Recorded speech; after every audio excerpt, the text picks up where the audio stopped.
Bapak Ibu sekalian jemaat GKI Harapan Indah.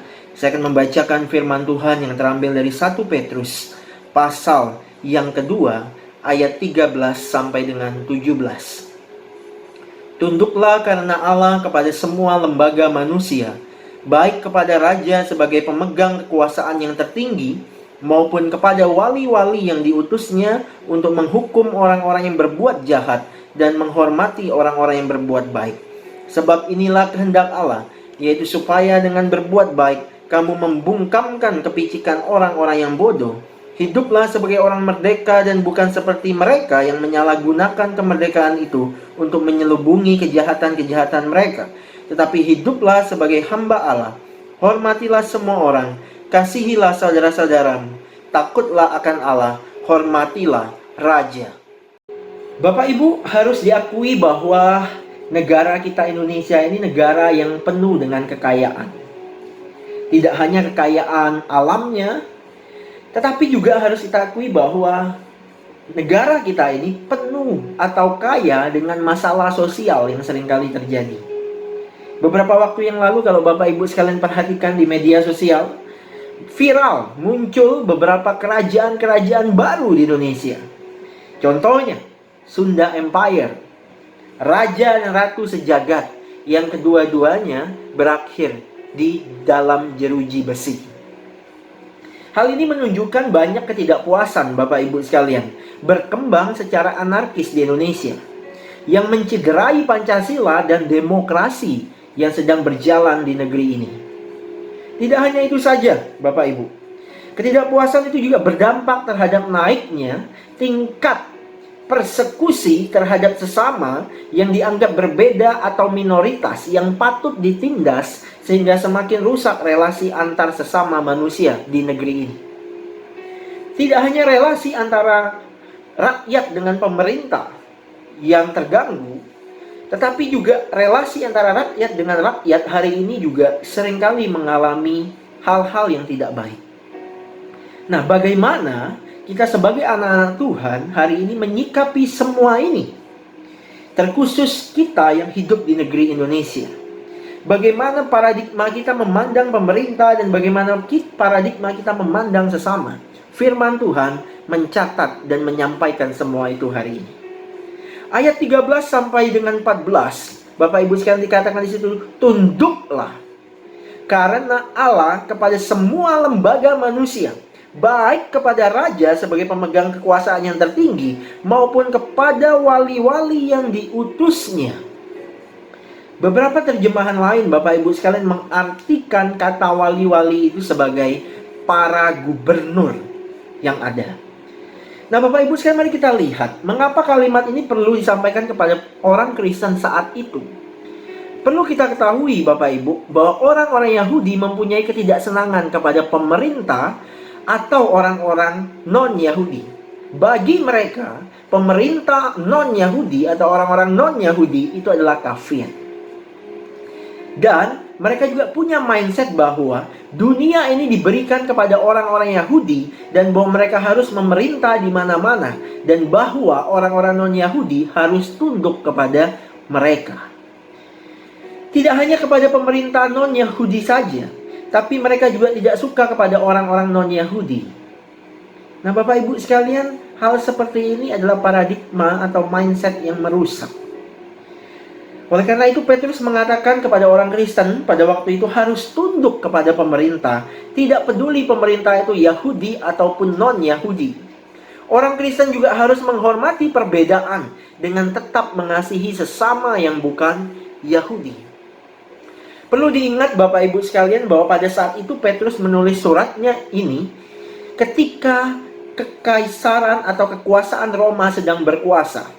Dan mereka bukan hanya kafir bagi orang Yahudi, tapi juga melakukan penjajahan dan penindasan. Hal ini tentunya dapat semakin membuat kebencian dalam hati orang-orang Kristen. Tapi Petrus tetap memerintahkan untuk tunduk kepada pemerintah dan penguasa pada saat itu. Bandingkan dengan 1 Petrus 2 ayat 18. Petrus mengatakan, hai kamu hamba-hamba, tunduklah dengan penuh ketakutan kepada Tuanmu. Bukan saja kepada yang baik dan peramah, tapi juga kepada yang bengis. Lebih dari itu, pada saat itu kata raja, Bapak Ibu sekalian, jelas menunjuk kepada Kaisar Roma, yang pada saat itu memerintah adalah Nero, yang dikenal kejahatannya begitu luar biasa. Tapi Petrus tetap menyuruh orang Kristen untuk taat kepadanya. Seorang penafsir bernama William Barclay mengatakan bahwa ada perbedaan antara zaman perjanjian baru, di mana pemerintahnya bersistem diktator, dan zaman sekarang di mana pemerintahnya bersistem demokrasi. Kita harus melihat, Bapak Ibu sekalian, dalam konteks yang begitu berat pada waktu itu. Dan terus tetap menyatakan bahwa kamu harus tunduk kepada pemerintahan yang sedang berlaku. Apa dasarnya? Anak-anak Tuhan diminta untuk menghormati pemerintah dan sesama. Tunduklah karena Allah. Jadi Bapak Ibu sekalian, alasan kita tunduk kepada pemerintah dan mengasihi sesama adalah karena Allah atau Tuhan kita memerintahkan kita untuk tunduk kepada pemerintah yang ditetapkan olehnya. Ketaatan harus diberikan kepada semua yang memerintah, karena mereka telah diangkat pada kehormatan itu bukan karena sebuah kebetulan, tetapi oleh izin Allah.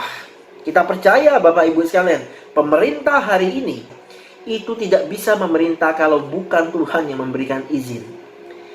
Roma 13 ayat 1 berkata, tiap-tiap orang harus takluk kepada pemerintah yang di atasnya, sebab tidak ada pemerintah yang tidak berasal dari Allah, dan pemerintah-pemerintah yang ada ditetapkan oleh Allah. Sebab itu barang siapa melawan pemerintah, ia melawan ketetapan Allah, dan siapa yang melakukannya akan mendatangkan hukuman atas dirinya.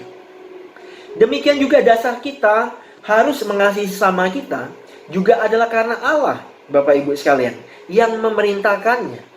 Kita boleh berbeda, tapi kita harus saling menghormati supaya tidak terjadi pertikaian bahkan pertumpahan darah di negeri ini.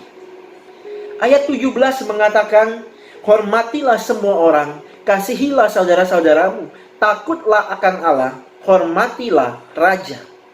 Hukum ini penting Bapak Ibu sekalian pada waktu itu, di mana sekali lagi konteks pada zaman itu sangat berbeda dengan kita sekarang ini. Kita jauh lebih baik dari orang-orang Kristen pada waktu itu. Tapi dalam situasi apapun, hari ini orang Kristen dipanggil untuk tetap menebarkan kasih, untuk tetap mengorangkan sesama kita, tidak peduli status sosialnya apa, tidak peduli kondisi ekonominya seperti apa, entah dia pegawai, pembantu, buruh harian, dan sebagainya. Hukum itu harus dijalankan oleh setiap anak-anak Tuhan.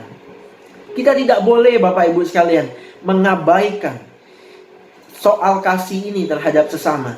Kita tidak boleh mengabaikan kehormatan kita terhadap pemerintah yang sedang berlangsung hari ini. Mari kita hadir sebagai anak-anak Tuhan yang boleh menerapkan dan menghidupi firman Tuhan ini.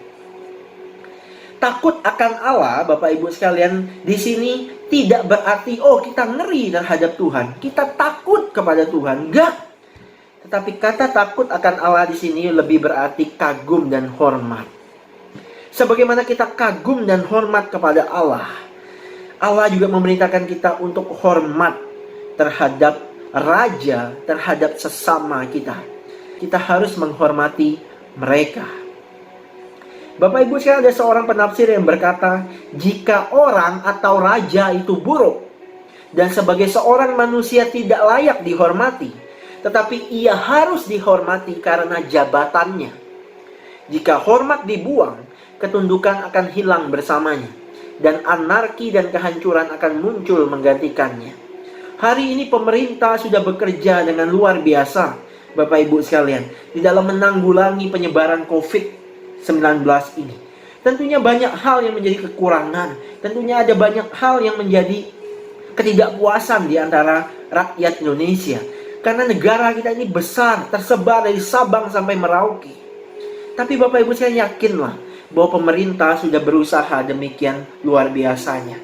Pemerintah juga tidak ingin Indonesia ini terus bergumul dengan COVID-19 ini. Tapi pemerintah terus berusaha mencari jalan keluar dan solusi yang ada. Mari kita dukung Bapak Ibu sekalian upaya pemerintah ini. Kita terus doakan pemerintah kita ini, sehingga negeri kita boleh dipenuhi dengan keharmonisan, dengan cinta kasih. Bagaimanapun kita harus tetap bersyukur. Kita adalah negeri yang demokrasi. Segala sesuatu bisa disampaikan dengan cara yang baik. Tidak harus dengan kekerasan, tidak harus dengan persekusi, tidak harus dengan berita-berita hoax yang menyebar.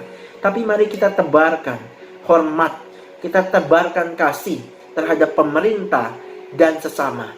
Karena dasar dari semua itu adalah karena kita ini adalah orang-orang yang takut akan Allah, orang-orang yang mencintai Allah, orang-orang yang mengasihi Tuhan. Dan sebagai orang-orang yang mengasihi Tuhan, mari kita juga mengasihi pemerintah kita. Kita mengasihi Indonesia dan kita mengasihi orang-orang yang ada di dalamnya. Tuhan Yesus memberkati setiap kita. Mari kita berdoa. Tuhan, hari ini ajar kami untuk terus menjadi pribadi-pribadi yang terus memancarkan terang kasih Kristus di Indonesia ini. Tuhan, kami sadar bahwa pemerintah kami tidak sempurna. Kami sadar bahwa sesama kami tidak sempurna. Tetapi Tuhan, berikan kami kasih, berikan kami hormat, sehingga kami boleh saling mengasihi, mendukung satu dengan yang lain. Terkhusus Tuhan, untuk upaya pemerintah sampai kepada hari ini di dalam menanggulangi COVID-19 ini. Tuhan yang boleh tolong memberkati mereka, memberikan mereka hikmat, kebijaksanaan, kekuatan, kesehatan, sehingga setiap upaya yang dilakukan boleh membuahkan hasil yang maksimal. Tuhan, kami berdoa untuk pemulihan Indonesia. Kami berdoa akhirnya Tuhan boleh memberkati setiap tenaga medis, setiap obat-obatan, setiap orang-orang yang berkecimpung di dalam penanggulangan semua ini. Tuhan yang boleh memberkati. Kami rindu Indonesia boleh segera pulih. Kami rindu Indonesia boleh semakin hari semakin menuju ke arah yang baik. Tuhan, bila kasih Kristus boleh melawat negeri kami ini, dari Sabang sampai Merauke, kami serahkan Indonesia ini ya Tuhan. Terima kasih Tuhan, inilah seru doa syafaat kami. Dan kami menyerahkan istirahat kami pada malam hari ini. Tuhan juga yang boleh menyertai istirahat kami sampai kepada esok pagi kami boleh bangun kembali. Terima kasih ya Tuhan. Di dalam nama Tuhan Yesus kami berdoa. Amin.